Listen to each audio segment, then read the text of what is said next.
Sure, the effects are terrible, and I mean really, really, really bad. But of course, this predates Twitter, so the public couldn't jump on an entire VFX team to change up the appearance of a small blue rodent. Yes, there's a touch of mid-90s misogyny. I mean, when did Tsung have time to not only put Sonya in that little leather outfit, but tease her hair as well? And I know some of you are thinking that some parts of that movie are absolutely unforgivable, but after celebrating its 25th anniversary recently, Mortal Kombat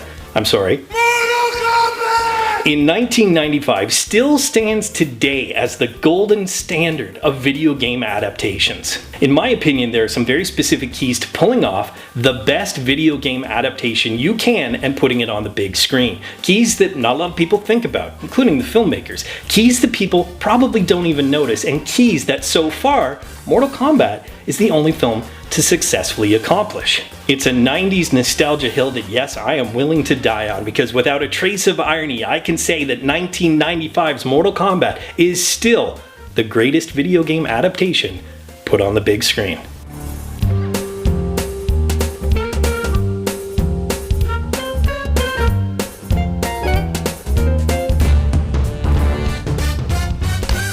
Now granted, we have had successful recent adaptations like Detective Pikachu or Sonic the Hedgehog, but Mortal Kombat pulled it off in a time where that very specific subgenre had never been done successfully before, and for decades to come was still, like I said, the only golden standard in terms of that subgenre. So how did they do it? Key number one, and of course arguably the most important key when it comes to successfully adapting a video game into a movie: follow the format. While video games have evolved tremendously over the decades, there is one aspect that a lot of filmmakers don't actually take into consideration when adapting it to the big screen: repetition.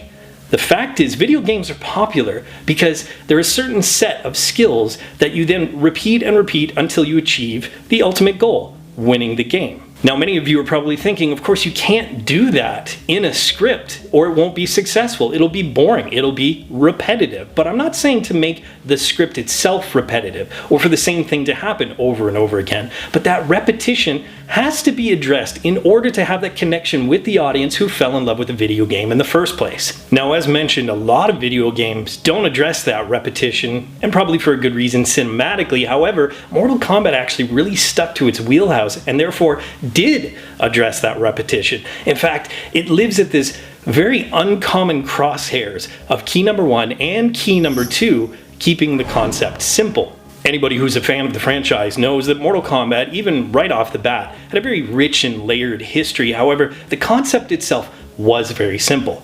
A tournament decides the outcome of all mortal life in Earthrealm. Fairly simple and easy to follow. Ultimately, any really good video game that you've played over the decades can be summed up in one sentence. A little blue robot has to beat a series of theme-based bosses and then eventually defeat their creator, an evil scientist. You are Spider-Man, stopping random street crime as you solve puzzles, find hidden objects, and fight iconic villains. A smuggler has to escort a teenage girl across a post-apocalyptic America, defending her against hostile survivors and cannibalistic creatures.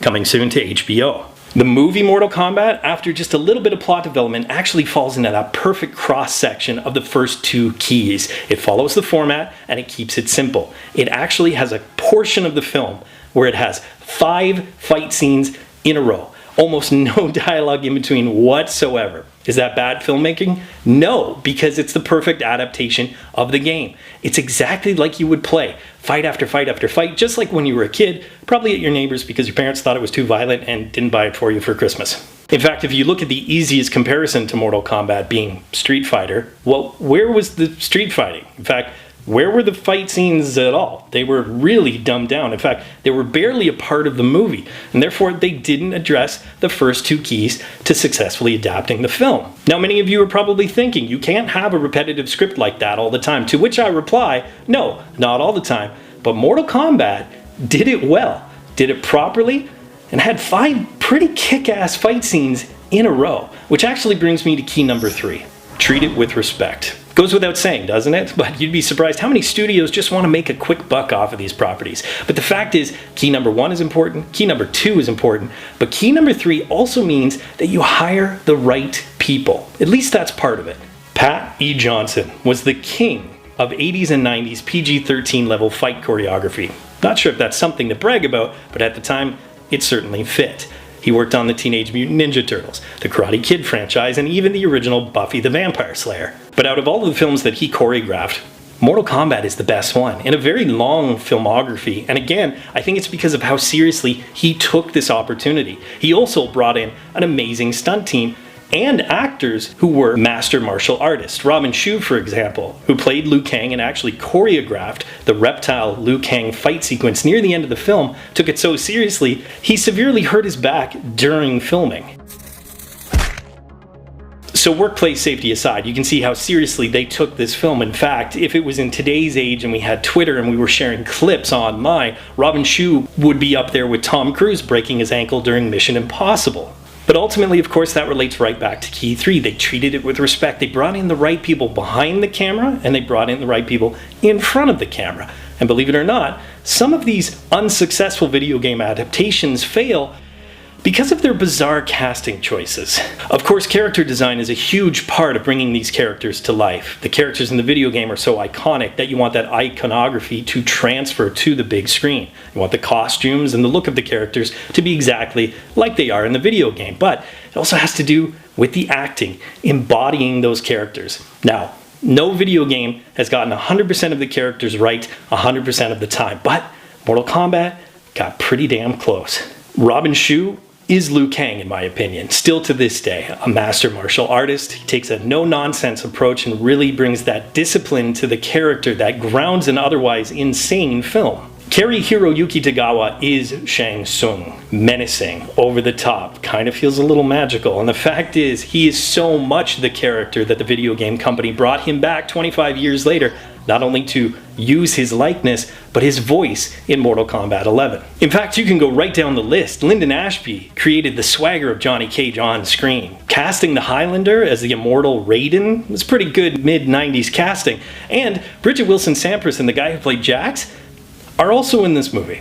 I kid, because of course, if you remember how Cary Hiroyuki Tagawa's likeness was used in Mortal Kombat 11, so was Bridget Wilson-Sampras's, Linden Ashby's, and Christopher Lambert's. That's a pretty great tribute. Really, Key 3 is one of the most important ones because treating it with respect means that sometimes you just don't stray from the character. Street Fighter strayed from a lot of those characters' backstory. Mario Brothers strayed completely, didn't treat it with respect, didn't simplify it. But Mortal Kombat, while it may be simple, did just enough not to ostracize the fans. There are very few video game adaptations that are better at world creating than the 95 Mortal Kombat. A lot of video game adaptations bring the concept into our world, which almost never works. Forcing realism on these outlandish concepts creates an entirely new concept, which can be really disappointing for a lot of fans. Mortal Kombat finds the perfect balance. They don't shy away from what made the franchise popular, and they don't force any more realism into the story than they need to. Which brings me to the last key: attention to detail. Once again, we're going to look at the failures of Mario Brothers, but the fact is they hired David L. Snyder, going back to Key 3, taking it seriously. Maybe too seriously. In fact, his attention to detail was the wrong kind, and therefore it makes me think he didn't actually pay attention to what the video game details were. This isn't a bright, shiny, colorful, cloud-filled world.